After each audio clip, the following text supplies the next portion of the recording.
At kinokongratulate nga po pala natin si PNP CIDG Director Major General Nicolas Torre III na susunod po na magiging PNP Chief kapalit po ni outgoing PNP Chief General Romel Marbil na nagpatupad po ng ilan pong mga pagbabago, may mga reforma po sa hanay po ng pambansang pulisya. At pag-upo pa lamang kanina, nabasa ho natin at napakinggan nyo naman ho, yun pong dalawa ba yun? Tatlong pulis na nahuling nagse-cellphone po diyan po sa Maynila. Yung dalawa nag-text, yung isa naglalaro ng online games sa may bandang Ermita at Malate. Well, pagka upo pa lamang ho niya, agad po niyang ipinag-utos yan. Yung bawal nga po na gumamit yung mga pulis habang bawal gumamit ng cellphone habang naka-duty.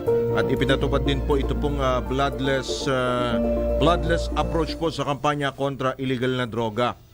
Ilan lamang po yan, pati po yung sa paglansag sa mga Pogo Hub, alinsunod rin po sa kautusan ni Pangulong Bongbong Marcos. Sino pa ba yung mga meron pa bang mga babalasahin today?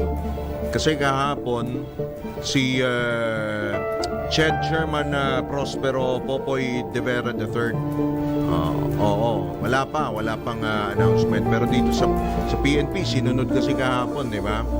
In-announce ni ES Lucas Bersamin si General Torre. Pero nagpapasalamat din tayo dahil naitawid ho natin ang maayos ang nakaraan pong halalan ito pong midterm elections. Nagpapasalamat tayo, of course, bukod doon sa COMELEC, sa AFP, kay PNP Chief General Romel Marbil.